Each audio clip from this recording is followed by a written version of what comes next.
আল্লাহর কোরআন দেখলে কেমন হবে, পরিবেশটা কেমন হবে, এইটা বোঝানোর জন্য বলতেছি। অর্ধ জাহানের খলিফা নাম হলো হযরত ওমর। বাংলাদেশের মতন ৯৬টা দেশের খলিফা, সুবহানাল্লাহ কোন। বাংলাদেশ ৯৬টা একত্র করলে যতটুকু এরিয়া হবে ততটুকু এরিয়ার খলিফা হলেন হযরত ওমর।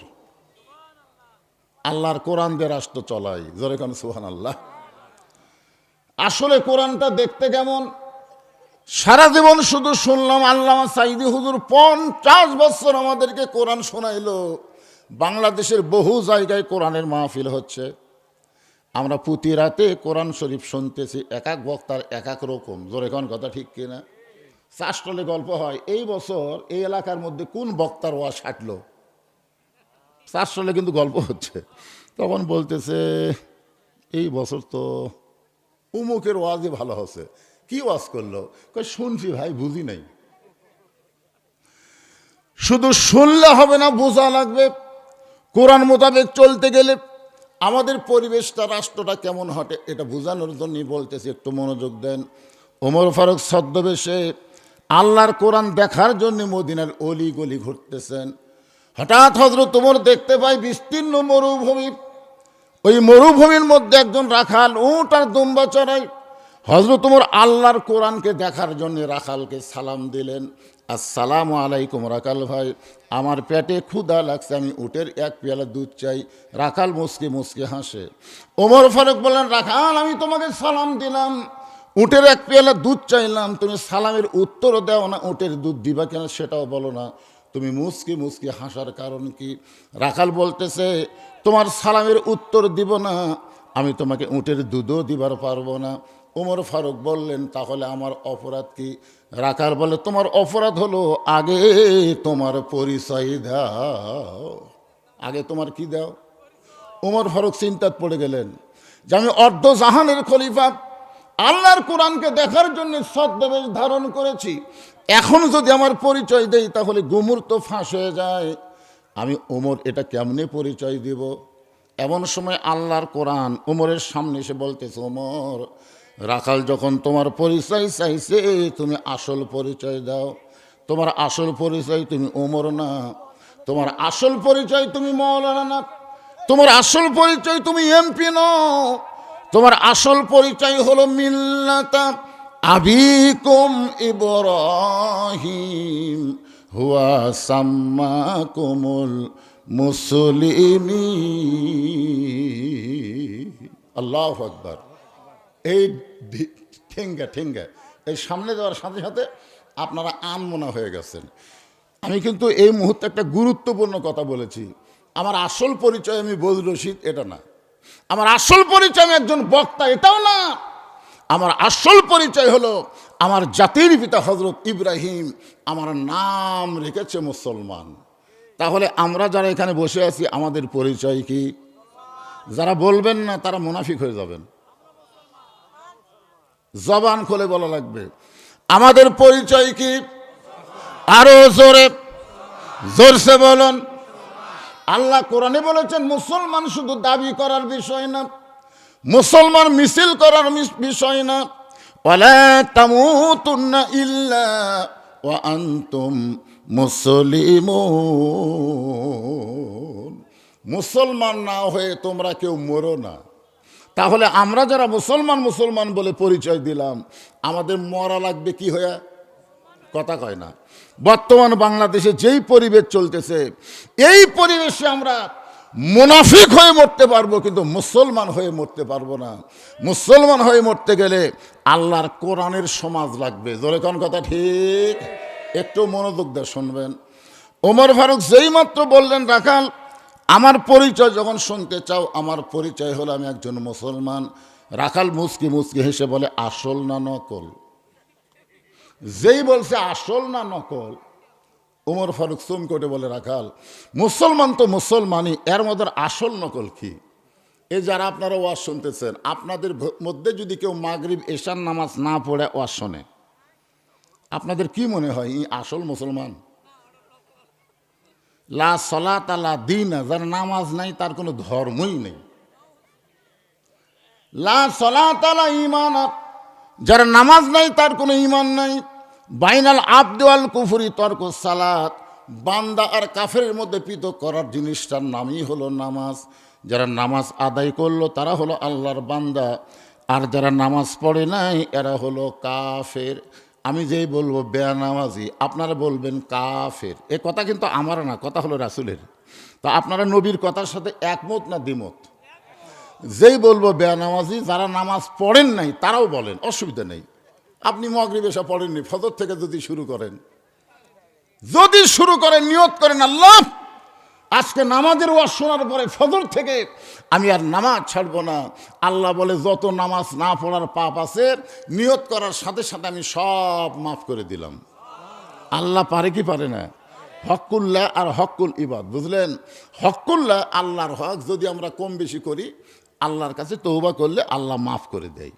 কিন্তু হকুল ইবাদ যেটা বান্দার হক, যেরকম আমাকে একজন প্রশ্ন করছে, হুজুর কোনো ব্যক্তি যদি সুদ খায়া বুড়া বয়সে আল্লাহর কাছে তওবা করে, আল্লাহ কি তার তওবা কবুল করবি? মানে সারা জীবন সুদ খাচ্ছে, বুড়া বয়সে তখন আল্লাহর কাছে কাঁদতেছে, আল্লাহ আমি তো বহু সুদ খাচ্ছি, আল্লাহ আমি আর জীবনে সুদ খাবো না, আমি তওবা করতেছি, আল্লাহ কি তাকে মাফ করবে? আমি বললাম আল্লাহ মাফ করবে না, কিন্তু যারা সুদ দেয় তারা যদি তওবা করে আল্লাহ মাফ করবে। কিন্তু যে বেটা সুদ খাচ্ছে ওই যতই তওবা করুক আল্লাহ মাফ করবে না, যতক্ষণ পর্যন্ত তাদের কাছ থেকে সুদের টাকা লিছে তাদেরকে ফেরত না দিবে। ওদের তওবা হলো সুদের টাকা ফেরত দেওয়া। সুদের টাকা কি করা? কথা কয় না কেন? সারা জীবন ঘুষ খাচ্ছে ওই লোকটা তওবা করতেছে, আল্লাহ আমি আর জীবনে ঘুষ খাবো না, মাফ করে দাও। আল্লাহ বলবে মাফ করা যাবে না, যাদের কাছ থেকে ঘুষ নিছিস ওদের আগে ফেরত দে।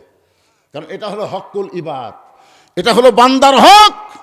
আর নামাজ না পড়া হলো আল্লাহর হক। কেউ যদি নামাজ না পড়ে থাকে, আজকে যদি নিয়ত করে ফজর থেকে নামাজ ছাড়বো না, আল্লাহ সাথে সাথে মাফ করে দিবে। এই জন্য আপনারা সবাই একটু গলা খাঁকারে দেন।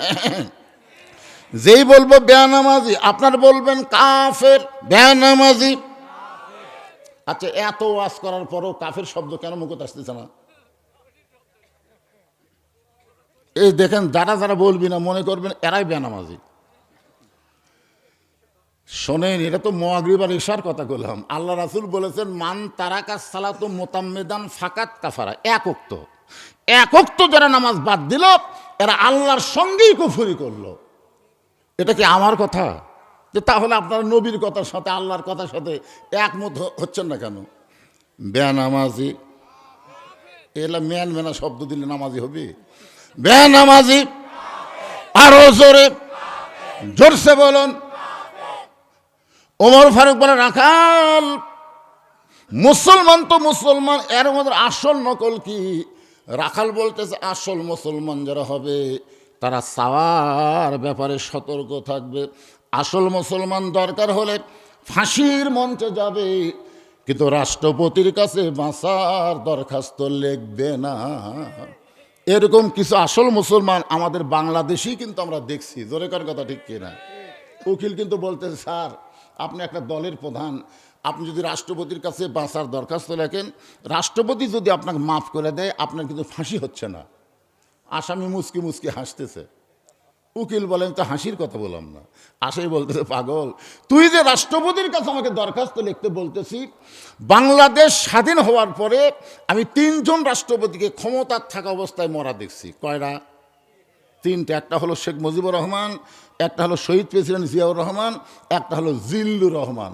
যারা ক্ষমতার থাকতে নিজেরাই মরে যায় তাদের কাছে কোনো ইমানদার জীবন ভিক্ষা চায় না। জোরে কোন কথা ঠিক না? উকিল বলতেছে তাহলে আপনার ফাঁসি হবে। উকিল বলতেছে এই গুয়ারকি করার কারণে তাহলে আপনার ফাঁসি হবে।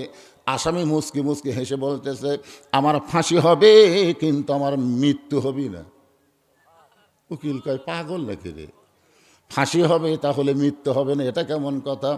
এমন সময় আসামি বলতেছেন ওয়ালা তাকুলু লিমান ইউকতালু ফি সাবিলিল্লাহি আমওয়াতুন বাল আহয়াউ ওয়ালাকিন লা তাশউরুন। আকাশেতে লক্ষ তারা, একটা চাঁদের আলো হাজার কোটি মানুষের চাইতে একটা ওসমান হাদি ভালো। জোরে কোন কথা ঠিক কিনা?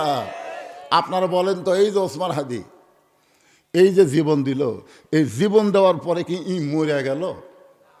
বাংলাদেশের কত নেতা মরার পরে মাইকিং টাইকিং করে টেপারিং করে জানাজাত লোক হয় না। হায় হায়। শেখ মুজিবের একটা কার্টুন মারাছে, শেখ মুজিব বলতেছে যে আমি 8টা গুলি খেলাম বারে, আমার জানাজাত 18 জন। আর ওসমান হাদি 8টা গুলি খেয়ে ওর জানাজাত লাখে লাখে মানুষ। কারণ কি? কারণ কি? ওসমান হাদি মরে নাই, ওসমান হাদি অমর হয়ে গেছে। জোরে কোন কথা ঠিক কিনা?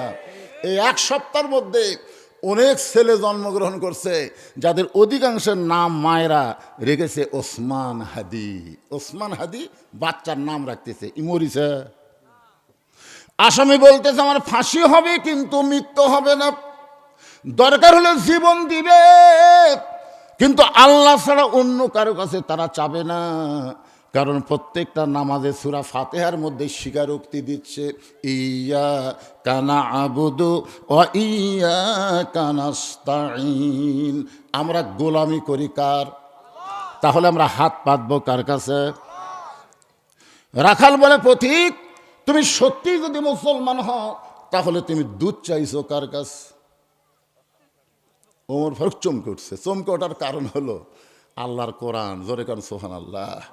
ওমর ফারুক বলতেছে, আল্লাহ তোমার কোরআন যখন দুনিয়াতে চালু থাকবে, ওমর যদি ভুল করে একটা রাখাল পর্যন্ত ভুল ধরবার পারবে। আজকে মসজিদের মধ্যে আল্লাহর কোরআন চালু থাকার কারণে ইমাম সাহেব ভুল করে, সাধারণ একজন ভ্যানারা লোকমা দেয়। দেয় কি দেয় না? কোন আসরের নামাজ 4 রাকাত, ইমাম 3 রাকাতে বসেছে। ইমামের যোগ্যতা কি জানেন? ডবল টাইটেল, ডবল দাওরা। সেই ইমাম যদি আসলে 3 রাকাতে বসে, প্রথম কাতারের মুসল্লির খুব একটা খেয়াল নেই, বুঝলেন? ওরা খালি দাঁড়ায়, প্রথম কাতারে খেয়াল নেই। দ্বিতীয় কাতারের ভ্যানারা আল্লাহু আকবার, ইমাম মনে মনে কয় তুই যতই লোকমা দে, আমি 41 সালের আগে উঠবো না। এই মনে করে ইমাম যদি স্বৈরাচারী হয়ে বসাই থাকে, আপনারা বলেন তো মসজিদের মুসল্লি কার পক্ষে যাবে? নেতার পক্ষে না ভ্যানারার পক্ষে? কারণ মসজিদ হলো আল্লাহর ঘর। ধরে বলেন মসজিদ কার ঘর? এখানে কোনো মানুষের আইন চলবে না, এখানে আল্লাহর হুকুম নবীর তরিকা মোতাবেক যদি নামাজ পড়াতে পারো নামাজ পড়াও, যদি ভুল করো লোকমা দিবে, লোকমা যদি গ্রহণ না করো তুমি ইমামকে বাদ দিয়া আবার নতুন ইমাম নিয়োগ করা হবে। স্বৈরাচারী কোনো ইমাম মসজিদে চলবি, কিন্তু সমাজে কেন? কারণ সমাজ আল্লাহর না, মসজিদ আল্লাহ। আপনি আওয়ামী লীগ জিজ্ঞাসা করেন মসজিদ কার, এক বাক্যে বলে দিবে আল্লাহর। বিএনপি জিজ্ঞাসা করেন মসজিদ কার, এক বাক্যে বলবে আল্লাহর। জামাত ইসলাম, তাবলিগ, পীর মুরিদি সবাই বলবে মসজিদ আল্লাহর। যদি বলা হয় এই যে পুকুর কার, তখন আর আল্লাহর কথা কবি না, চিন্তা করবি জানি না বারে এটা কার রে। অথচ আমরা সবাই জানি, সবাই কিন্তু জানি পরের জায়গা পরের জমি। সবাই বলেন পরের জায়গা পরের জমি, ঘর বানায়া আমি রই, আমি কিন্তু জমির মালিক নই। জমিদারের ইচ্ছা মতন দেই না জমিন চাষ, তাই তো ফসল ফলে না রে, দুঃখ 12 মাস। এই জমিদারকে আরো জোরে, জমিদারের ইচ্ছা মতন, জমিদারের আইন মতন, জমিদারের কোরআন মতন যদি জমিন চাষ না করা হয়, তাহলে মুসলমানের দুঃখ কোনোদিন ফুরাবে না, মুসলমান শান্তি খুঁজে পাবে না। জোরে কোন কথা ঠিক কি না? ওমর ফারুক বলতেছে, রাখাল আসলে চাওয়ার ব্যাপারে আমি ভুল করছি। রাখাল মুচকি মুচকি হেসে বলতেছে, ভুলটা যখন স্বীকার করছো আল্লাহ তোমাকে তওবা করার সুযোগ দিছে। ইবলিস শয়তান কিন্তু ভুল স্বীকার করেনি, যার কারণে আল্লাহ তওবার সুযোগ দেয়নি। আর আদম আলাইহিস সালাম কিন্তু ভুল স্বীকার করছে, যার কারণে আল্লাহ আদমকে তওবার সুযোগ দিছে। বাংলাদেশে যারা আওয়ামী লীগ করছে, আওয়ামী লীগ, আমার এক বড় ভাই তো আওয়ামী লীগ, কিন্তু হাসিনা পলানোর পরে ও আমার মাদ্রাসার মসজিদের মধ্যে ঢুকছে। তা আমি সিসি ক্যামেরাতে দেখবার পেলাম, কে রে আমার বড় ভাই মাদ্রাসার মসজিদে আস্তে আস্তে নামে সালাম দিলাম, বড় ভাই খবর কি? তওবা পড়া, তওবা পড়া। যে দলের মেম্বার থেকে প্রধানমন্ত্রী বলে যায় ওই দলতের আমি নাই রে। মানে আমার বড় ভাই ভুল বুঝবার পারছে, এখন তৌবা করে দল পরিবর্তন করছে। তাহলে তৌবার সুযোগ আছে না নাই? ধরে কেন আছে না নাই? ওমর ফারুক বললেন, রাখাল তাহলে আমি তৌবা করতেছি। রাখাল বলে, তুমি মূর্খ মানুষ, তুমি তৌবা কেমনে করবা? আমি তৌবা করাই, তুমি আমার সঙ্গে তৌবা পড়ো। উমর ফারুক বলে, রাখাল আমার মধ্যে মূর্খামির কি দেখলে?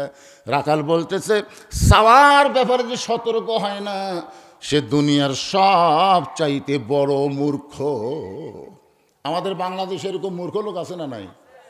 আমার দয়াল বাবার দরবারেতে কেউ ফিরে না খালি হাতে। আপনার বলেন তো, এটা কি তাওহীদ না শিরক? এখানে কি বলা লাগবে? আমার দয়ার আল্লাহর দরবারেতে কেউ ফিরে না খালি হাতে। আল্লাহ আল্লাহ লা ইলাহা ইল্লাল্লাহু মুহাম্মাদুর রাসূলুল্লাহ। সকলে বলি সাল্লাল্লাহু আলাইহি ওয়াসাল্লাম। এবার ওমর ফারুক বলে, রাখাল ভাই আসলে আমি একজন মূর্খ, আমাকে তুমি তৌবা পড়াও। এবার রাখাল হযরত ওমরকে তৌবা পড়াচ্ছেন। যারা মাগরিব এশার নামাজ পড়েন নাই, যারা এশার নামাজ পড়েছেন, যেইভাবে নামাজ পড়া দরকার সেইভাবে পড়তে পারেন নাই, এই কারণে আমরা সবাই তৌবা করব। অসুবিধা আছে? আচ্ছা, সালাম ফিরানোর পরেই দেখবেন নামাজি বলতে আস্তাগফিরুল্লাহ আস্তাগফিরুল্লাহ। তাই আমি একজনকে বললাম, কে রে ভাই, তুমি সবচাইতে ভালো জায়গাত আছো, ভালো কাজ করলে নামাজ, তারপরে তুমি তৌবা করতেছো কারণ কি? বলে, হুজুর যেইভাবে নামাজ পড়া দরকার আমরা সেইভাবে পড়তে পারিনি, এ কারণেই তৌবা পড়তেছি। তাহলে নামাজ পড়লেও তৌবা, না পড়লে ডবল তৌবা। এই জন্য আমার সঙ্গে সকলে জবান খুলে বলেন, আস্তাগফিরুল্লাহ রব্বি মিন কুল্লি জামবি ওয়া তুবু ইলাইহি লা হাওলা। পড়েন ভাই, হতে পারে জীবনের শেষ। কি মনে করতেছেন? এখান থেকে একজন দাঁড়া বলেন তো, হুজুর আমার বাড়ি সবচাইতে কাছে, আমি বাড়ি যাবার পার বই। একটা লোক দাঁড়া বলেন তো। তাহলে আপনার বাড়ি এত কাছে, আর সেই বাড়ি যাওয়ার গ্যারান্টি যদি দিবার না পারেন, আজকের মাহফিল আমাদের জীবনের অনেকের শেষ মাহফিল হতে পারে। জোরে কোন কথা ঠিক কিনা? এজন্য তৌবা পড়ার ব্যাপারে কোনো আপত্তি আছে? আল্লাহর নবী নিজেও তৌবা পড়ছে। সাহাবীরা বলে, হুজুর আপনার তো কোনো আগে পাশে পাপ নাই, তো আপনি তৌবা পড়েন। রাসূল বললেন, আত-তাইবু হাবিবুল্লাহ, তৌবাকারী হবে আল্লাহর দোস্ত। জোরে কোন সুবহানাল্লাহ। এই জন্য সবাই জবান খুলে বলেন, আস্তাগফিরুল্লাহ রব্বি মিন কুল্লি জামবি ওয়া তুবু ইলাইহি লা হাওলা ওয়ালা কুওয়াতা ইল্লা বিল্লাহিল আলিয়্যিল আযীম। ওমর ফারুক তওবা পড়ার পরে বলতেছে, ও রাখাল ভাই, আল্লাহর ওয়াস্তে উটের এক পেয়ালা দুধ দাও। আগে বলেছিল রাখাল ভাই উটের এক পেয়ালা দুধ দাও, এবার তওবা করার পরে উন্নতি হয়েছে। ও রাখাল ভাই, আল্লাহর ওয়াস্তে উটের এক পেয়ালা দুধ দাও। রাখাল মুসকি মুসকি হাসে। ওমর ফারুক বলে, রাখাল হাসার কারণ কি? বলে, হাসার কারণ হলো তওবা করার পরে তুমি আবার মুনাফিকি করলে। যেই বলছে তওবা করার পরে মুনাফিকি করলে, ওমর ফারুকের চেহারা রক্তের মতন লাল হয়ে গেছে। কারণ মুনাফিক এমন একটা দল, যেই দলের লোকদেরকে আল্লাহ জাহান্নামের সবচাইতে নিচে থাকতে দিবে। মুনাফিকের জায়গা খুঁটি হবে কথা কেন? জাহান্নামের সবচাইতে নিচে। কাফেরেরা থাকবে জাহান্নামের উপরে, আর মুনাফিক থাকবে জাহান্নামের নিচে। কাফেরেরা যে পেশাব পায়খানা করবি, এটা মুনাফিক নিচে থেকে খাবি। সাহাবেরা বললেন, হুজুর এই মুনাফিক বদমাইশ এরা কোন দল থেকে বাড়াবে? আল্লাহ রাসূল বললেন, মুনাফিকের আবাদ হবে মুসলমানের ভিতরে। কাফেরের মধ্যে কোনো মুনাফিক নাই, ইহুদের মধ্যে কোনো মুনাফিক নাই, খ্রিস্টানদের মধ্যে কোনো মুনাফিক নাই, হিন্দুর মধ্যে কোনো মুনাফিক নাই। মুনাফিক হবে মুসলমানের ভিতরে। কি মনে করতেছেন? আমি এক মাহফিলে বলছি, ভাই এখন মুসলমানের সাথে মুনাফিকই বেশি। এই কথা যেই বলছি, সভাপতি সাহেব তো গরম, হুজুর মুসলমানের মধ্যে মুনাফিক বেশি, দলিল দেন। তা আমি কইলাম, সভাপতি সাহেব জুমার দিনে আপনার মসজিদে মুসল্লি কত হয়? তাও বলতেছে, তাও 200 তো হবেই। আমি কইলাম, ফজরের নামাজে কত হয়? তখন কয়, ফজরের নামাজে কত হয় আমি তো জানি না। তার মানে ওই শালাও ফজর পড়ে না। তাই বললাম আপনাদের মসজিদের মুয়াজ্জিন একা আছে, মুয়াজ্জিন সাহেব এখানে আসেন তো। আচ্ছা, ফজরের নামাজে মুসল্লি কত হয়? 4-5 জন হয় হুজুর। তাহলে জুমার নামাজে 200 হয়, ফজরে হয় 4-5 জন। মুসলমান হলো 5 জন, আর বাদ বাকি 195 হলো মুনাফিক। রাসূল বলেছেন ফজর এবং এশার নামাজ যারা জামাতে পড়বে না তারাই মুনাফিক হবে। জোরে তো কথা কন না কেন ভাইজান? তাহলে মুনাফিকের সংখ্যা কম না বেশি?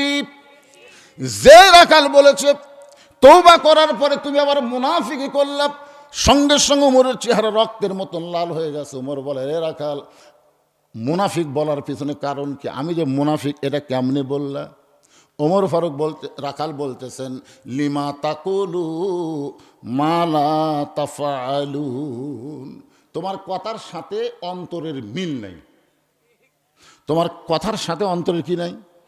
তোমার ফারুক বলে, মিল নাই কেমনে? রাখাল বলতে, তুমি সত্যি করে বলো তো, আমি উটের মালিক।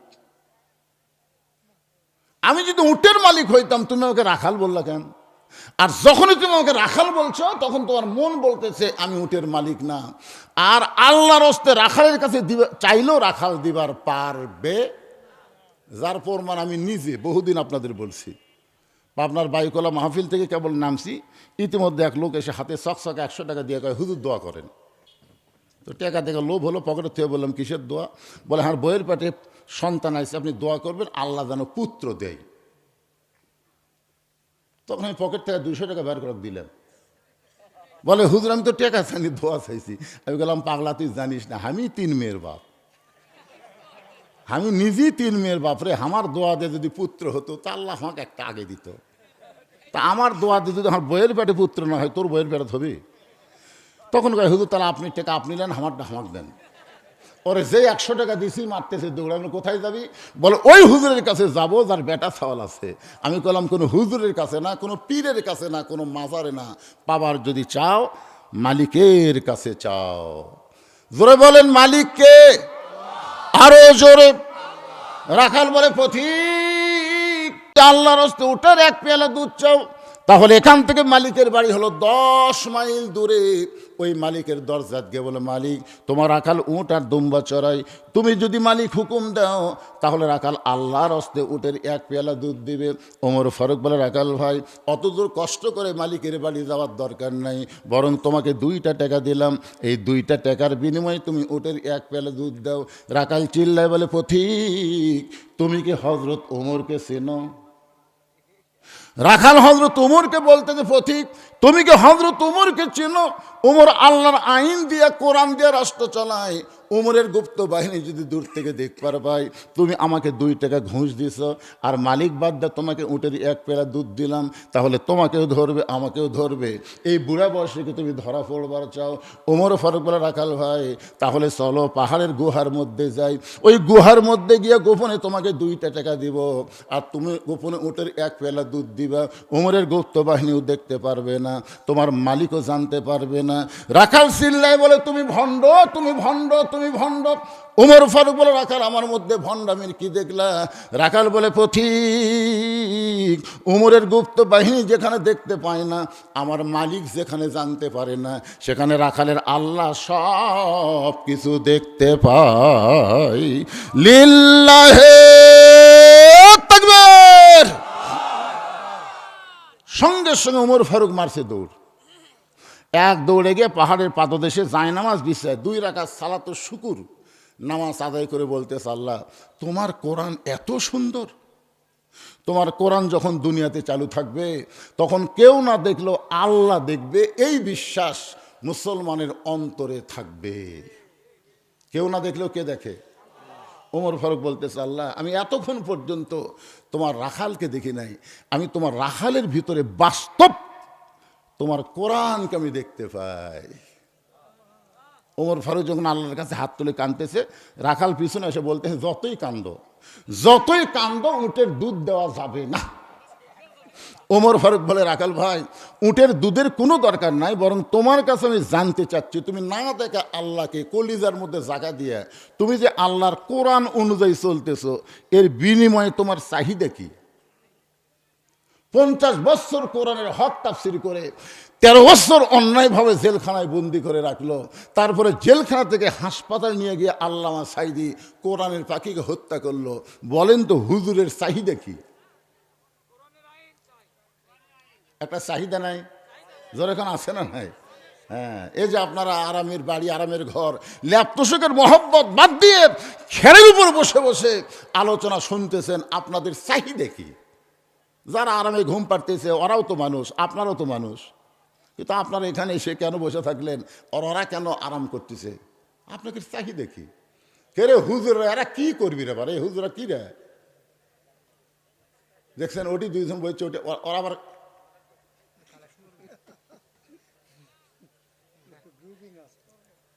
না না না, আর কেউ আছে নাকি? তোরা জানাতে না হোক চড়াবো কে বাবা?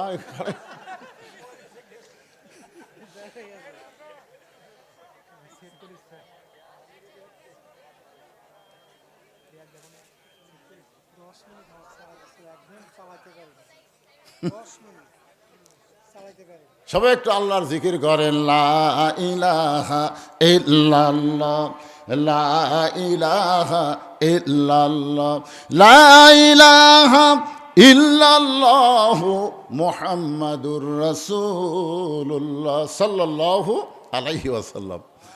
মাঘ মাসের প্রথম দিকে খুবই শীত। গত বছর মনে আছে আপনাদের? সেই শীত।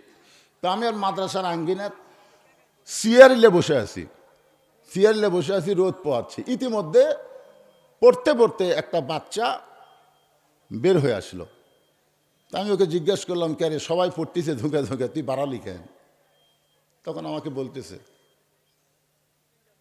আমি বললাম, কে রে, এটা কি? হুজুর আপনি জানেন না, 1 হলো পেশাব, 2 হলো পায়খানা, আর 3 হলো অজু থাকে না। তখন আমি কইলাম, এই মাঘ মাসের শীতের দিন তুই ট্যাবের পানিতে অজু করবি, পানির ঠান্ডার খবর জানিস? আমি হুজুর হয়ে ফতুয়া দিচ্ছি, অজু ছাড়া কোরআন পড়া যাবি, যা। আমাকে বলতে, হুজুর আপনি জানেন না, অজু ছাড়া কোরআন পড়া যাবি না। আমি বললাম, তোর বয়স কয় বছর রে পাগলা? যা যা যা, অজু ছাড়াই চলবি, যা। বলে, না হুজুর, এই তুই অজু ছাড়া কোরআন পড়বি, তোর যত পাপ হবি সব পাপ আমার, যা। এমন তাড়া মারছি, ওই তাড়ার চোটে ভয়ে গেছে। আমি চিন্তা করলাম, ওই যায় কি কোরআন সব ধরলো নাকি? আমি চেয়ার ছেড়ে এসে জানলার ফাঁক দিয়ে টাকা দেখি, এই দরজার ফাঁকত লুকে আছে। মানে ওই কাল দরজার ফাঁক দিয়ে দেখতেছে, হুজুর চেয়ারের থেকে উঠলেই খাম। তা আমি চেয়ার থেকে উঠে জানলার ফাঁক দিয়ে দেখতেছি, আমি মনে করছি হুজুর নাই, এই মনে করে বের হয়েছে। আমি ঘুরে এসে মাটির বসা বলতে, হুজুর আপনি আমার মাদের সাথে বাইর করে দেন, আমার অসুবিধা নেই, কিন্তু অজু ছাড়া আমি আল্লাহর কোরআন ধরবো না। তখন ওই বাচ্চাকে বুকের মধ্যে নিয়ে আমি কপালে চুমা খাই বললাম, রে তোরা যতই দুষ্টামি কর, তারপরেও তোরা 1 নম্বর। সুবহানাল্লাহ না কেন? এরা যতই দুষ্টামি করুক, তারপরেও এরা কয় নম্বর? তোরা কোন কয় নম্বর? তোরাই 1 নম্বর। গোল্ডেন এই ফেলা। সুবহানাল্লাহ না কেন ভাই জান? এই শীতের ঠান্ডার রাতে আমাদের মতন অনেক মুরব্বী, তারা ফজরের নামাজ পড়ে কঠিন হয়, আর এরা 1 ঘন্টা আগে উঠে ওযু করে তাহাজ্জুদ পড়ে, কোরআন শরীফ পড়ে, তারপরে মসজিদে যায়। এই বাচ্চাগুলা, এরা কিন্তু জান্নাতের পাখি। জোরে কোন সুবহানাল্লাহ। রাস্তা দিয়ে যখন যায়, ফেরেশতারা নূরের পাখা এদের পায়ের তলে বিছিয়ে দেয়। সুবহানাল্লাহ, জোরে কর। তাই বাবাজিরা, তোরকে পক্ষে ওয়াজ করলাম 5 মিনিট, চুপ করে থাকতো। তা ওইদিকে, এই দুটা কে রে? কি রে? এই ফাঁকে বসলো, তোরা হাসিস কে রে?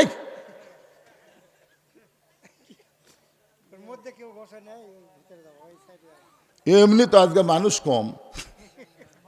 আপনাকে মঠ পুকুরে যতদিন মাহফিল করছি, আজকে প্যান্ডেল ভরেনি। মাথা গরম হয়ে গেছে আমার, বুঝলেন? তার মধ্যে আবার দুষ্টামি করতেছে। কোনো দুষ্টামি চলবে না। যদি না শুনিস তোরা ঘর যে শুয়ে থাকতো, যা। একটু মহব্বত জিকির করেন, লা ইলাহা ইল্লাল্লাহ, লা ইলাহা ইল্লাল্লাহ, জোরে লা ইলাহা, লা ইলাহা ইল্লাল্লাহু মুহাম্মাদুর রাসূলুল্লাহ। ওমর ফারুক বলেন, রাখাল, তোমার ভালো কোনো চাকরি নাই, তোমার ভালো কোনো খাওয়া দাওয়া নাই, তোমার ভালো কোনো বাড়ি নাই, তুমি উট দুম্বা চড়াও রোদে পুড়ে পুড়ে, এরপরেও তুমি আল্লাহর কোরআন অনুযায়ী চলো, তোমার চাহিদা কি? রাখাল চোখের পানি বের করে বলে, পথিক, আমার চাহিদার কথা যখন শুনতে চাও তাহলে শোনো। আমার চাহিদা হলো রব্বানা, সবাই পড়েন, রব্বানা আতিনা ফিদ দুনিয়া হাসানাতাও ওয়া ফিল আখিরাতি হাসানা ওয়া কিনা আযাবান্নার। ওমর ফারুক মূর্খ সাজা বললেন, রাখাল ভাই, তোমার চাহিদার কথা শুনতে চাইলাম আর তুমি আল্লাহর কোরআনের আয়াত শোনাই দিলা, কারণ কি? রাখাল বলে, পথিক, তুমি আসলেই মূর্খ। এই আয়াতের মাধ্যমে আমি দুইটা চাহিদার কথা বললাম।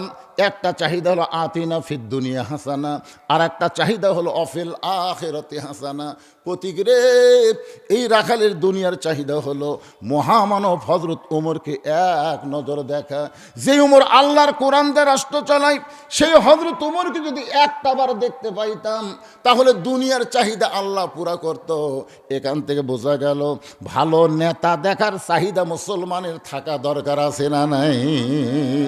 ভালো নেতা, জোরে কোন, কি নেতা?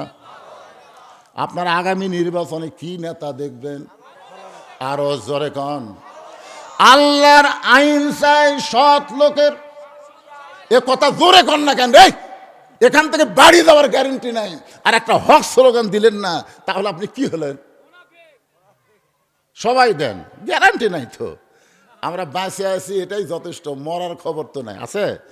তাহলে আমি যেই বলবো, আমাদের সবাইকে ভালো নেতা দেখার দরকার আছে না নাই? রাখাল বলে, আমার দুনিয়ার চাহিদা হলো মহামানব হযরত ওমরকে আমি এক নজর দেখতে চাই। এই জন্যই দেখবো যে ওমর আল্লাহর কোরআন দিয়ে রাষ্ট্র চালানোর কারণে আমার মতন না দেখা আল্লাহকে রাখাল কলিজার মধ্যে জায়গা দিয়া আল্লাহর কোরআন মানতেছে, সেই হযরত ওমরকে যদি একটাবার দেখতে পাইতাম তাহলে দুনিয়ার চাহিদা আল্লাহ আমার পুরা করত। অফিল আখিরাতি হাসানা, আমার আখিরাতের চাহিদা হলো আমি রাখাল যখন মরে যাব, অধম রাখালকে আল্লাহ যেন জান্নাত দেয়। রাখালের চাহিদা কয়টা? এক নম্বর চাহিদা হলো হযরত ওমরকে এক নজর দেখবে। দুই নম্বর চাহিদা হলো মরে যাওয়ার পরে আল্লাহ যেন রাখালকে জান্নাত দেয়। সঙ্গে সঙ্গে হযরত ওমর রাখালের হাতটা ধরলো। আমার দিকে তাকায় দেখেন, এভাবে খফ করে রাখালের হাতটা ধরে তিনবার চুমা খায় বলে, রাখাল ভাই, তোমার দুই নম্বর চাহিদা আল্লাহ পুরা করছে। পুরা করবে না, পুরা করছে। তোমার দুই নম্বর চাহিদা আল্লাহ পুরা করছে। এই দুনিয়া থেকে বিদায় নেওয়ার সঙ্গে সঙ্গে আল্লাহ তাআলা তোমার জন্য 8টা জান্নাতের দরজা খুলে দিবে। আপনারা সুবহানাল্লাহ করলেন, কিন্তু রাখাল সুবহানাল্লাহ কয় না। ওমর ফারুক বলে, রাখাল, মরার সঙ্গে সঙ্গে আল্লাহ তোমাকে জান্নাত দিবে।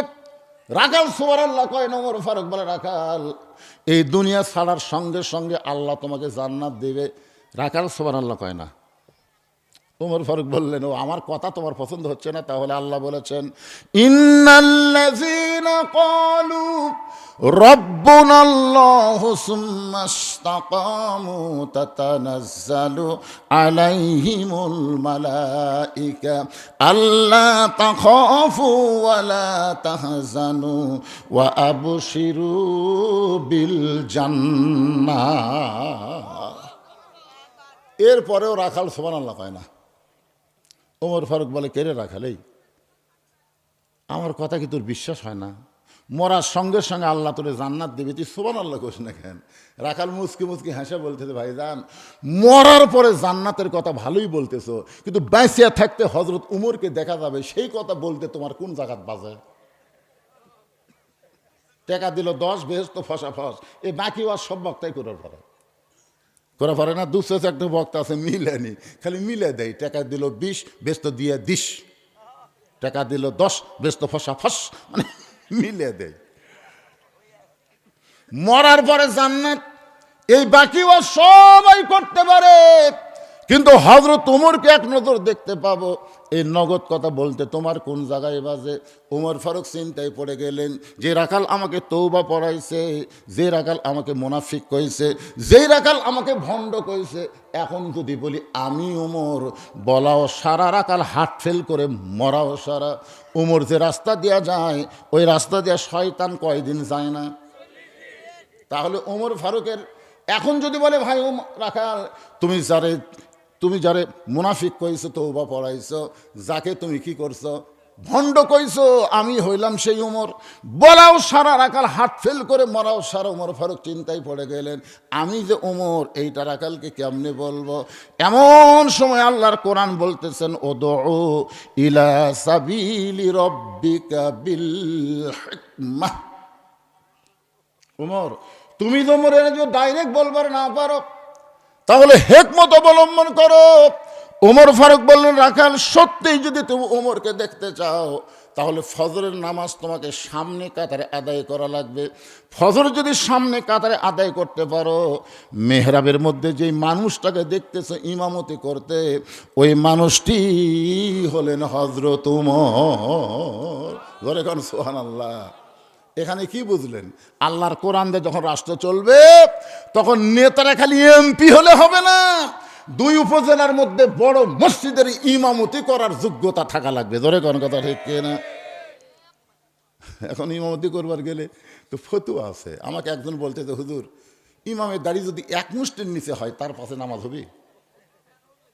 তা আমি কইলাম, কে রে ভাই, তুই ইমামের দাড়ি মুঠ দেখে এমনি মাপলি, ইমাম কি তোকে দাড়ি ধরবার দিছে? না, তা দেয়নি। তা তুই যে এক মুষ্টি, এটা কেমনি বুঝলি? হুজুর, ইমাম যখন খুতবা দেয়, তখন আমি দূর থেকে মুঠ দা আন্দাজ করছি, হুজুর আমার মুঠ ওর দাড়ি মনে হয় একটু ছোট হবে।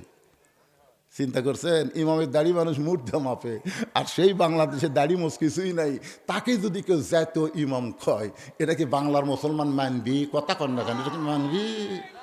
ওল মুখে দাড়ি নাই, মোছ নাই, আমাকে জাতীয় ইমাম। জাতীয় নেতা বলো, কিন্তু জাতীয় ইমাম বলা যাবে না। ইমাম হওয়ার শর্ত আছে। ধরে কোন কথা ঠিক না? ওমর ফারুক বলেন, রাখাল ভাই, সত্যি যে ওমরকে দেখতে চাও, তাহলে ফজরের নামাজ তোমাকে সামনে কাতারে আদায় করা লাগবে। সামনে কাতারে যদি নামাজ পড়ো, মেহরাবের দিকে লক্ষ্য করে দেখবা, যেই মানুষটা ইমামতি করতেছেন, ওই মানুষটি হলেন হযরত ওমর। রাখাল ছোট বাচ্চার মতন কান্দে। এতক্ষণ রাখাল খানে হাসিছে। ওমর ফারুক বলে, রাখাল কান্দার কারণ কি? রাখাল বলতে, যে ভাইজান, আমি বারান্দাত নামাজ পড়ি, আমি মসজিদের ভিতরে ঢোকার সাহস পাই না, কারণ মসজিদের মধ্যে নবীর দামি দামি সাহাবী, ওই দামি দামি সাহাবীর মধ্যে আমি একটা রাখাল কেমনে যাই, এই জন্যই আমি বারান্দায় নামাজ পড়ি। ওমর ফারুক বললেন, মসজিদের মধ্যে দামি দামি, আর তুমি বারান্দায় কম দামি, এই কথা তোমাকে বুঝালো কে? আমি সিয়ারত বসে ওয়াজ করতেছি, আমি বেশি দামি, আর আপনারা খেরত বসে ওয়াজ শুনতেছেন, আপনারা কম দামি, এ কথা আপনাকে বললো কে? হাসরের ময়দানে দেখা যাবে, আমাদের মতন বহু বক্তাকে আল্লাহ তক্তা বানিয়ে জাহান্নামে দিবে, আর আপনাদের মতন বহু শ্রোতাকে আল্লাহ বিনা হিসাবে জান্নাত দিয়ে দিবে। ভাইজান, কে দামি কে কম দামি, এটা নিরূপণ আল্লাহ কোরআনে বলেছেন, ইন্না আকরামাকুম ইনদাল্লাহি আতকাকুম। ওই ব্যক্তি সবচাইতে দামি হয় যার কলিজার মধ্যে আল্লাহর বেশি ভয়। আল্লাহু আকবার, সুবহানাল্লাহ, কিছুই কর না রে বারে। ওমর ফারুক বললেন, রাখাল তুমি কম দামি আর ভিতরে দামি দামি, এই কথা তোমারে বুঝাইলো কে? ওমরকে যদি দেখবার চাও, তাহলে ফজরের নামাজ তোমাকে সামনে কাতারে আদায় করা লাগবে। এখন কি কও বা কও? রাখাল বলতেছে, তাহলে আজকে এশার নামাজ পড়ে আর আমি বাড়ি যাচ্ছি না। আজকে এশার নামাজ পড়ে আমি কোথায় যাচ্ছি না? ওমর ফারুক বললেন, কেন? বলে, এশার নামাজ পড়ে যদি বাড়ির যাই, আর ফজর যদি সামনে কাতারে না পাই, এই জন্য এশা থেকেই ফজর সামনে ধরার জন্য আমি চেষ্টা করব। ওমর ফারুক বলেন, রাখাল তুমি কি জানো 5 ওয়াক্ত নামাজে ধরবা, যদি তোমার চোখে ঘুম ধরে? রাখাল বলতে, ঘুম যদি ধরে তাহলে মসজিদের মধ্যেই ঘুমিয়ে যাব। যেই বলছে মসজিদের মধ্যে ঘুমাবো, ওমর ফারুকের কপাল রক্তের মতন লাল হয়ে গেছে। যাই রাখালেই মসজিদের মধ্যে ঘুম পাড়ার দলিল দে। তুই যে মসজিদের মধ্যে ঘুম পাড়ি, তার একটা দলিল থাকা লাগবে না? ঘুম পাড়া তো দূরের কথা, জোহরের নামাজ পড়া সবাই চলে গেছে, এরা 3 জন 4 ফ্যান দিয়ে গল্প করতেছে, 1-8 ঘন্টা হয় গল্প ছাড়ে না। ফেরেশতারা বলতেছে আল্লাহ সবাই চলে গেল, এরা যে 3 জন 4 ফ্যান দিয়ে গল্প করতেছে কি রেজাল্ট কি? আল্লাহ বলতেছে এই গল্প করার সময় মাথার উপর যে ফ্যান ঘুরিছে, এই ফ্যানের কারেন্টের বিল এই 3 জন আলাদাভাবে না দেওয়া পর্যন্ত এরা জান্নাতে যাওয়ার পারবে না, কারণ মসজিদ আর বাপের ঘর না, ইচ্ছা মতো ফ্যান ঘুরাবি। কথা কর না কেন? তোমার বাপের ঘর। ছোটোবেলাতে আমরা দেখছি, ছোটোবেলা কেউ যদি কাঁচা পেঁয়াজ খায়, কাঁচা রসুন খায়, মসজিদে নামাজ পড়তে আসে, মুরব্বীরা কি রে এই তোর মুখ দিয়ে পেঁয়াজ পেঁয়াজ গন্ধ আসে, রসুন গন্ধ আসে, জানিস না? রসুন পেঁয়াজের গন্ধ ফেরেশতারা সহ্য করতে পারে না। আমরা ছোটোবেলায় দেখছি কাঁচা পেঁয়াজ খেয়ে পান্তা খায়, পান্তা বলতে কলমল করে পান্তা খাচ্ছে দুপুরে গরমের দিন, পান্তা খেয়ে মসজিদের গেছে, ওর মুখ দেখে হাউ হাউ করে পেঁয়াজের গন্ধ, মুরব্বীরা কুনা মারে খেতে দিছে। কি দিন আসিল রে! আর এখন মসজিদের মধ্যে পেঁয়াজ কুটতিছে, এখন মসজিদের মধ্যে পেঁয়াজ কুটে মুড়ি মাখতেছে, মানে মসজিদের বাপের ঘর। একটু মনোযোগ দেবেন, মসজিদের গুরুত্ব আছে না নাই? ওমর ফারুক বললেন রাখাল আজানের গুরুত্ব দিও। 5 ওয়াক্ত নামাজের মধ্যে সবচাইতে গুরুত্বপূর্ণ আজান হলো ফজরের আজান। আপনারা বলেন তো 5 ওয়াক্ত নামাজের আজানের মধ্যে সবচাইতে গুরুত্বপূর্ণ আজানের নাম কি? ফজরের আজানে একই শব্দ 2 বার বেশি কয়, যেটা অন্য কোনো নামাজের আজানের মধ্যে নাই। কেরে যুবকেরা তোমরা যারা বসে আছো, এটা তোমরা শুনবার পাও? যুবকদের বলতেছি, এরা তো রাত 1টা পর্যন্ত ফেসবুক চালায়, আসল টাইমে এরা চেতন নেই। আসসালাতু খায়রুম মিনান নাওম, ঘুম হইতে নামাজ অতি উত্তম। ওমর ফারুক বলেন রাখাল আজানের গুরুত্ব দিও। এতদিন রাখাল নামাজ পড়েছে বারান্দায়, কিন্তু আজকে নামাজ পড়বে কোন জায়গায়? সামনে কাতারে। যেই মাত্র মুয়াজ্জিন আজান দিয়েছে, আজান শোনার সঙ্গে সঙ্গেই পবিত্র হয়ে মসজিদ দিকে রওনা দিয়েছে। বারান্দায় গিয়ে বলতেছে রে বারান্দা, মনে কষ্ট লেস না, শুধুমাত্র দেখার জন্য আজকে ভিতরে ঢুকতেছি। বারান্দা বলতেছে কষ্ট লেস না, আগামীকাল থেকে আবার বারান্দাতেই পড়বো, কারণ বারান্দা পড়ার একটা মজাই আলাদা, শেষে এসে আগে যাওয়া যায়। দেখবেন আপনাদের মঠপুকুরের কতগুলো মুসল্লি এরা কিন্তু সবসময় বারান্দাতে থাকে, কারণ এরা শেষে আসবি আগে যাবি, এরকম আছে না নাই? যেরকম আছে না নাই?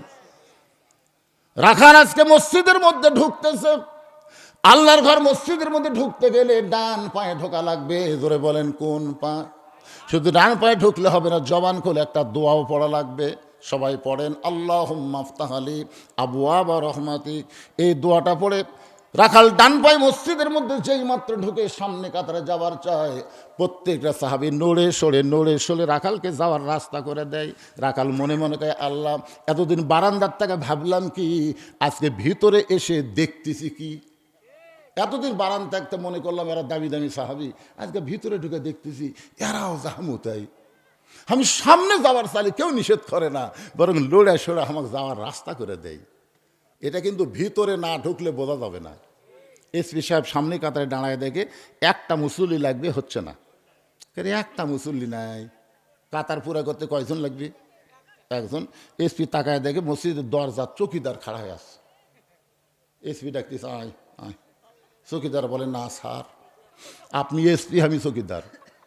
এসপি বলতেছে পাগলা, ওটা বাইরের কথা, তুই চৌকিদার আমি এসপি, এটা বাইরের কথা, ভিতরের কথা আয়। চৌকিদার আসবার চায় না, এসপি কাতার ছাড়ে যায়, চৌকিদার হাত ধরে তো ডাকি তুই যাস না, এক টানে ভিতরে নিয়ে সামনে কাতারে। চৌকিদার ভয়ে ভয়ে পিছনে দাঁড়ায়, এসপি পিঠে হাত দিয়ে বলতেছে আমার গোড়ালির সঙ্গে গোড়ালি সোজা কর। চৌকিদার বলে স্যার আপনি এসপি, আমি চৌকিদার। এসপি বলে আমরা 2 ভাই, একসঙ্গে কাতার সোজা করে 27 গুণ সওয়াব পাওয়ার চাই। সুবহানাল্লাহ না খান? কি মনে করতেছেন? পায়ের গোড়ালির সঙ্গে গোড়ালি মিল করা লাগবে।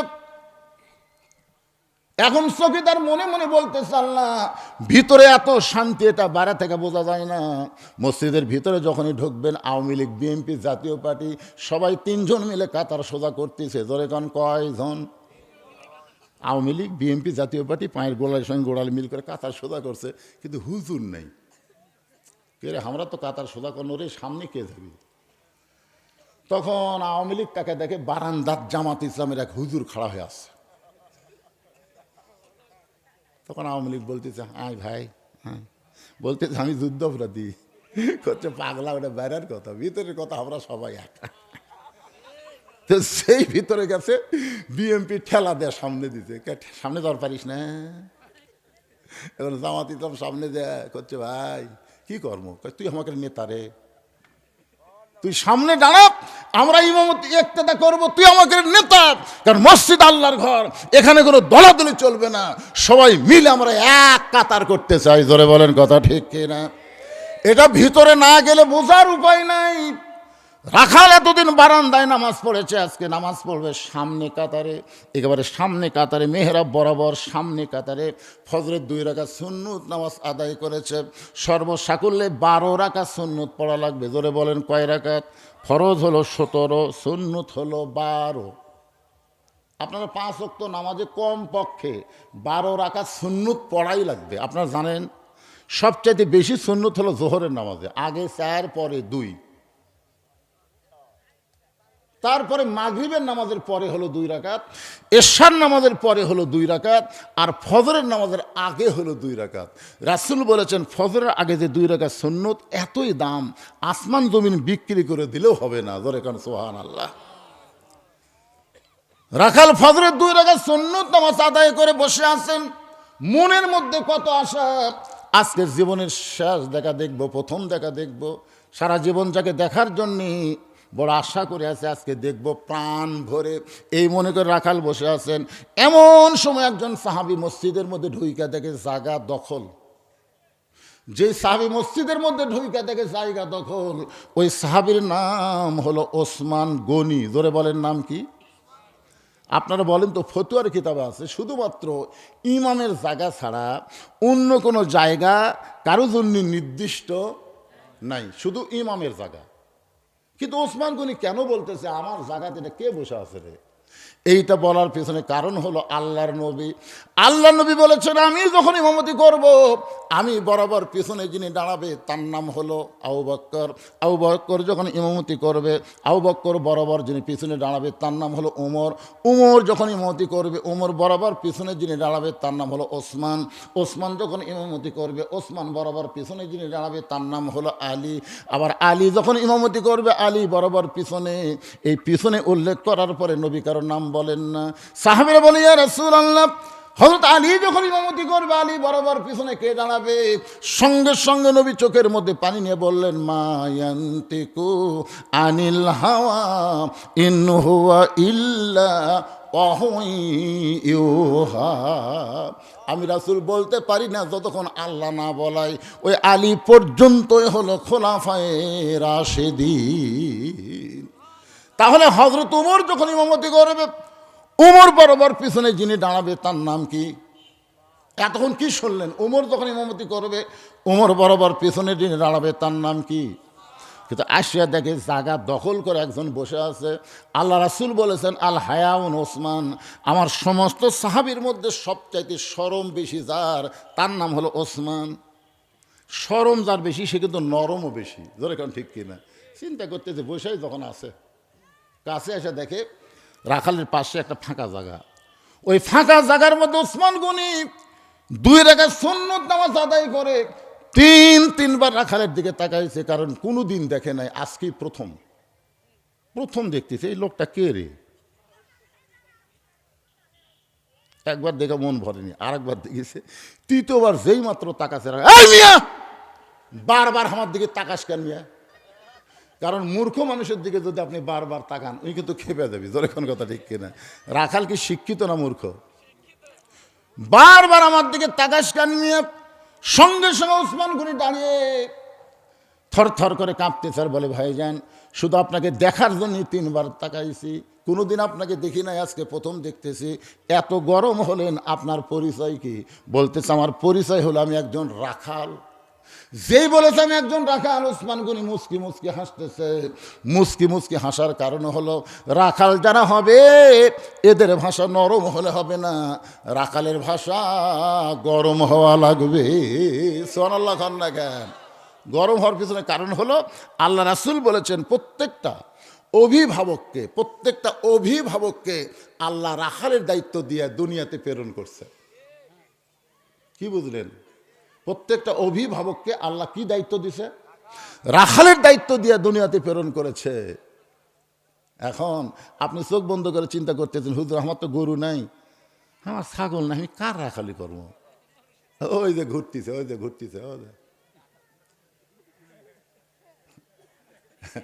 ওরা কি মাটি ফেটে এরা জন্ম লিছে? এরা কি মাটি ফেটে জন্ম লিছে না কোনো বাপ জন্ম দিছে? কথা কর না কেন ভাইজান?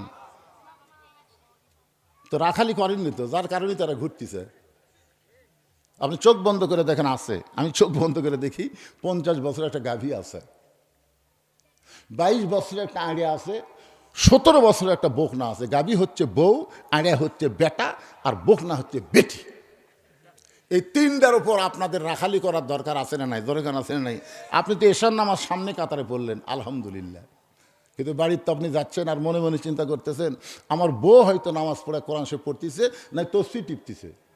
এই নিয়ত করে কেবল দরজা পা দিয়েছেন, দেখেন আপনার ঘরের মধ্যে থেকে হরি হরি হরি হরি লোলো লোলো লো করে। আমি পুরুষ মানুষ সামনে কাতার নামাজ পড়লাম, আর আমার ঘর থেকে হিন্দু করে পূজার বাদ্য বাজতেছে। কারণ কি? যায় দেখেন আপনার গাভী, আপনার বউ স্টার জলসা দেখতেছে। এখন আপনি বলেন তো, আপনার বউ যদি ভারতের স্টার জলসা দেখে আর আপনি যদি সামনে কাতারে নামাজ পড়েন, আপনার কোনো দায়িত্ব নাই? কথা কন না, একেবারে দায়িত্ব নাই। আল্লাহ কোরআনে বলেছেন কু আনফুসাকুম আহলিকুম নার, জাহান্নামের আগুন থেকে বাঁচতে গেলে তুমি একলা নামাজ পড়লে হবে না, সবাইকে নিয়েই নামাজ পড়া লাগবে। জোরে করে কথা কন না কেন?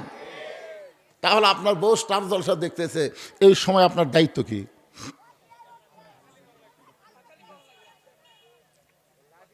লাঠির কথা আগেই না তো, আগে লাঠি। আস্তে করে রিমোট কন্ট্রোল নেবেন, রিমোট কন্ট্রোল নিয়ে টিভি বন্ধ করে দিয়ে বলবেন বিবিরে তুমি কি জানো যে ভারতের স্টার জলসা দেখতেছো? এই ভারত আমাদের 400 বছরের পুরাতন বাবরি মসজিদ ভাঙ্গা ওই জায়গায় রাম মন্দির তৈরি করেছে। ভারতে মন্দির বানানোর জায়গা আছে না নাই? বহু ফাঁকা জায়গা আছে, কিন্তু ফাঁকা জায়গায় মন্দির না বানায়া আমাদের বাবরি মসজিদ ভাঙ্গা আর ওই জায়গায় মন্দির বানালো। তুমি বলো রে বিবি, যারা মসজিদ ভাঙ্গা মন্দির বানায় তাদের কোনো চ্যানেল মুসলমানের দেখা যায়? বউ চোখের পানি বের করে বলে স্বামী গো, এই কথা তো আমি জানি না, আজকে যখন শুনলাম যে ভারত মুসলমানের মসজিদ ভাঙ্গা মন্দির বানায়, ওই ভারতের সমস্ত চ্যানেলকে আমি বয়কট করলাম। ভারত, আপনারা বলবেন বয়কট, ভারত ভারত, মাশাআল্লাহ। এটা খালি এদেরকে মিডিয়ার মাধ্যমে যখন ভারতের যাবি না, আমার ওয়াজ কিন্তু সব জায়গাতে যায়। ভারত কবি ওরে বাবারে মঠপুকুরের মাহফিলে হুজুর ভারত বয়কট করাছে রে, অনেক আগেই করছেন, মাশাআল্লাহ। আসলে ভারত আমাদের প্রতিবেশী না, ভারত হলো আমাদের সবচাইতে বড় শত্রু। জোরে কোন কথা ঠিক কিনা ভাই? হ্যাঁ, কিছুদিন আগে একজন উগ্রপন্থী মন্ত্রী হুমকি দিছে যে ভারত টুপিওয়ালারা দিন দিন বেড়ে যাচ্ছে, ভারতে নাকি আল্লাহর কোরআন দিয়ে রাষ্ট্র চালাবে। এই বাংলার মুসলমানেরা তোরা জানিস না, 3 দিকে ভারত, একদিকে সাগর, আমাদেরকে ভয় দেখাচ্ছে। আমরা ভারত যদি একবার ধরি তোরা পলাবার পারবি না, পলাবার যাবি সাগরে ডুবে মরবি। কয় কি রে, ওরা যদি আমাকে ধরে আমরা বলে পলামো, সাগরে যা ডুবে মর্ম। আমাদের জাতির পিতা হযরত ইব্রাহিমের জন্য নমরুদ আগুনের চুলা বানাইছিল। আল্লাহ যদি আগুনের চুলা শান্তির বাগান বানাবার পারে, মুসা নবীর জন্য আল্লাহ যদি সাগরকে রাস্তা বানাবো পারে, আপনারা বলেন তো আমাদের সে আল্লাহ আছে না নাই? তাহলে আমাদের কোনো ভয়। অমাইয়া তাওয়াক্কাল আলাল্লাহি ফাহুয়া হাসবুহু, সকলে পড়েন হাসবি আল্লাহু নিমাল ওয়াকিল অনিমাল মাওলা অনিমান নাসির। আল্লাহু আকবার। একটু মনোযোগ দিয়ে শোনেন। ওসমান গনি চোখের পানি বের করে বলতে যে ভাইজান, কোনোদিন আপনাকে সামনে কাতারে দেখি নাই, আজকে প্রথম দেখতেছি ভাইজান। বলে আমি শুধু দেখার জন্য আইছি, আমি বারান্দাত নামাজ পড়ি, আজকে শুধু দেখার জন্য আইছি। ওসমান গনি বলে ভাইজান আপনার কি দেখা হবে? রাখাল বলতেছে আমার চোখের পাওয়ার ঠিক আছে, দেখার জন্য আইসি, দেখা হবে না কেন? ওসমান চোখের পানি নিয়ে বলতেছেন কয়েক বছর হলে আমি সামনে কাতারে নামাজ পড়ি, এখন পর্যন্ত আমার দেখা হয়নি, এখন পর্যন্ত আমার দেখা হয়নি। রাখাল দেখতে আসছে হযরত ওমরকে, আর ওসমান দেখতে আসে নামাজের মালিক আল্লাহকে। ওসমান দেখতে চায় কাকে? এ জোরে কর না কেন? ওসমান দেখতে চায় কাকে? আর রাখাল দেখতে চায় হযরত ওমরকে। ওসমান গনি বলতেছে কয়েক বছর হয়ে সামনে কাতের নামাজ পড়ি, এখন পর্যন্ত আমার দেখা হয় নাই। রাখাল বলতেছে তোমার চোখের মনি হয়তো খারাপ হয়ে গেছে, তোমার দৃষ্টি শক্তি হয়তো দুর্বল হয়ে গেছে, যদি দেখবার চাও তাহলে তুমি আমার হাত ধরো। রাখাল ওসমানকে বলতেছে দেখবার যদি চাও তাহলে তুমি আমার হাত ধরো, আমি নিজেও দেখবো এবং তোমাকেও দেখায় দেব।